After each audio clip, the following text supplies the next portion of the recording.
जहाज उड़ने के लिए तैयार था।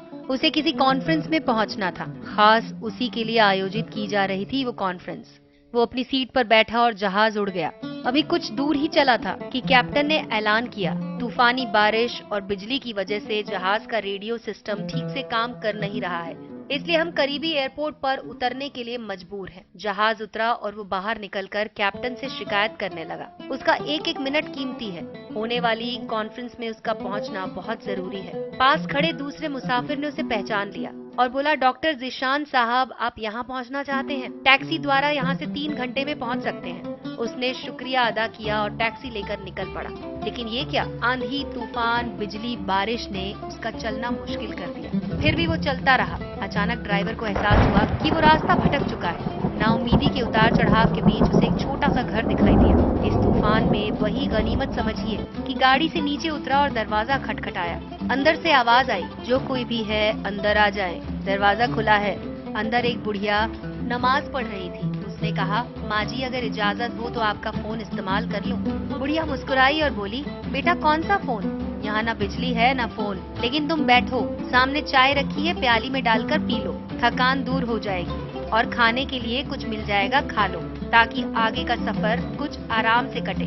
डॉक्टर ने शुक्रिया अदा किया और चाय पीने लगा।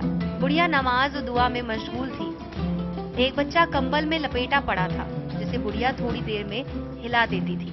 बुढ़िया जब फारिग हुई तो उसने कहा, माँ जी, आपके इखलाक और एहसान ने मुझ पर जादू कर दिया। आप मेरे लिए भी दुआ कीजिए, मुझे उम्मीद है कि आपकी दुआएं जरूर कबूल होंगी। बुढ़िया ने कहा, नहीं बेटा, ऐसी कोई बात नहीं। तुम राहगीर हो और राहगीर की खिदमत करने का हुक्म अल्लाह ने दिया है। मैंने तुम्हारे लिए भी दुआ की है, खुदा का शुक्र है, उसने मेरी हर दुआ सुनी है। बस एक दुआ की कबूलियत में शायद उसे ज्यादा समय लग रहा है। जब वो चाहेगा उसे भी कबूल कर लेगा। तब डॉक्टर ने पूछा, कौन सी दुआ? बुढ़िया ने बताया, ये जो बच्चा तुम्हारे सामने अधमरा पड़ा है, मेरा पोता है। ना इसकी माँ जिंदा है ना बाप। इस बुढ़ापे में इसकी जिम्मेदारी मुझ पर है। डॉक्टर कहते हैं इसे खतरनाक मर्ज है जिसका वो इलाज नहीं कर सकते।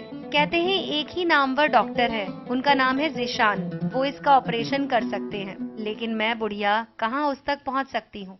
जाऊं भी तो पता नहीं वो देखने पर राजी हो या नहीं। अल्लाह से दुआ है कि मेरी मुश्किल आसान कर दे। डॉक्टर की आंखों से आंसुओं का सैलाब बहने लगा।